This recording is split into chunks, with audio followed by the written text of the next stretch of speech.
back room of the Café Musain. Bossuet, extending his hand towards him, tried to impose silence on him, and Grantaire began again, worse than ever.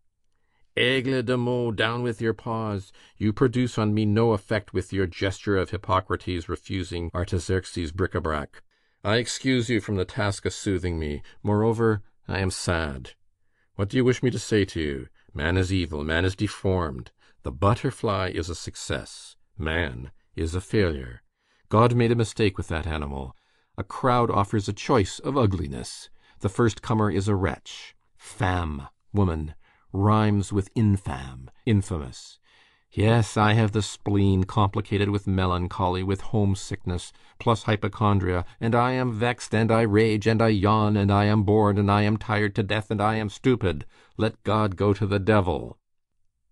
"Silence, then, capital R," resumed Bossuet, who was discussing a point of law behind the scenes, and who was plunged more than waist high in a phrase of judicial slang, of which this is the conclusion.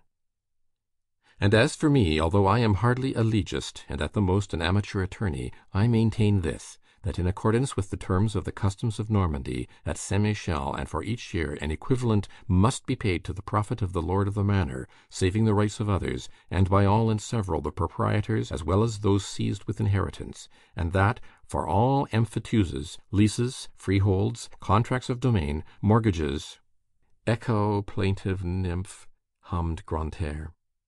Near Grantaire, an almost silent table, a sheet of paper, an inkstand, and a pen between two glasses of brandy, announced that a vaudeville was being sketched out. This great affair was being discussed in a low voice, and the two heads at work touched each other. "Let us begin by finding names. When one has the names, one finds the subject." "That is true. Dictate, I will write." "Monsieur Dorimon." "An independent gentleman?" "Of course." "His daughter, Célestine. What next?" "Colonel Saint-Val." "Saint-Val is stale. I should say Valsin." Beside the vaudeville aspirants, another group, which was also taking advantage of the uproar to talk low, was discussing a duel. An old fellow of 30 was counselling a young one of 18, and explaining to him what sort of an adversary he had to deal with. "The deuce! Look out for yourself. He is a fine swordsman. His play is neat. He has the attack, no wasted feints, wrist, dash, lightning, a just parade, mathematical parries, bigre, and he is left-handed." In the angle opposite Grantaire, Joly and Bahorel were playing dominoes and talking of love. "You are in luck, that you are," Joly was saying. "You have a mistress who is always laughing." "That is a fault of hers," returned Bahorel. "One's mistress does wrong to laugh. That encourages one to deceive her. To see her gay removes your remorse. If you see her sad, your conscience pricks you." "Ingrate! A woman who laughs is such a good thing, and you never quarrel." "That is because of the treaty which we have made. On forming our little holy alliance, we assigned ourselves each our frontier, which we never cross. What is situated on the side of winter belongs to Vaud, on the side of the wind to Gex. Hence the peace.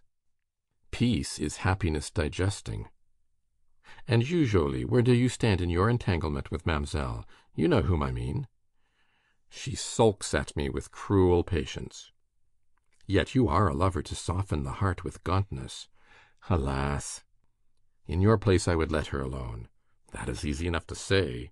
"And to do. Is not her name Musichetta?" "Yes. Ah, my poor Bahorel, she is a superb girl, very literary, with tiny feet, little hands. She dresses well, and is white and dimpled, with the eyes of a fortune-teller. I am wild over her."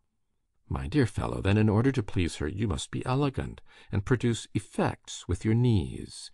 Buy a good pair of trousers of double-milled cloth at Staub's. That will assist."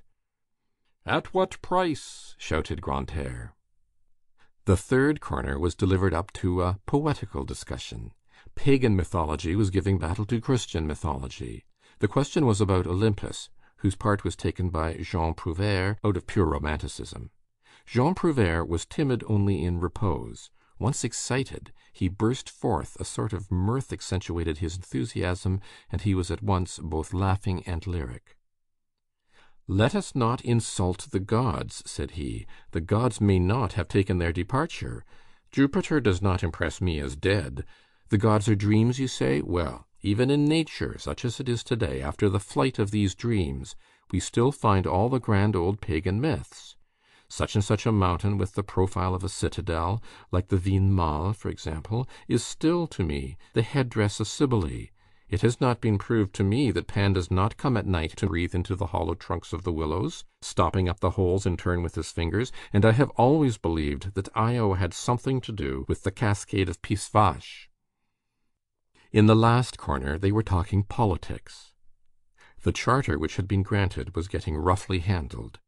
Combeferre was upholding it weakly. Courfeyrac was energetically making a breach in it. On the table lay an unfortunate copy of the famous Touquet Charter. Courfeyrac had seized it and was brandishing it, mingling with his arguments the rattling of this sheet of paper. "In the first place, I won't have any kings. If it were only from an economical point of view, I don't want any. A king is a parasite.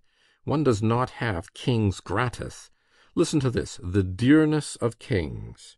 At the death of Francois I, the national debt of France amounted to an income of 30,000 livres. At the death of Louis XIV, it was 2 milliards, 600 millions, at 28 livres the mark, which was equivalent in 1760, according to Desmarais, to 4 milliards, 500 millions, which would today be equivalent to 12 milliards. In the second place, and no offense to Combeferre, a charter granted is but a poor expedient of civilization. To save the transition, to soften the passage, to deaden the shock, to cause the nation to pass insensibly from the monarchy to democracy by the practice of constitutional fictions. What detestable reasons all those are!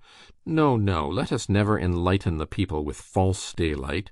Principles dwindle and pale in your constitutional cellar. No illegitimacy, no compromise, no grant from the king to the people. In all such grants there is an Article 14. By the side of the hand which gives, there is the claw which snatches back. I refuse your charter point blank. A charter is a mask. The lie lurks beneath it. A people which accepts a charter abdicates. The law is only the law when entire. No, no charter. It was winter. A couple of faggots were crackling in the fireplace. This was tempting, and Courfeyrac could not resist. He crumpled the poor Touquet Charter in his fist and flung it in the fire. The paper flashed up.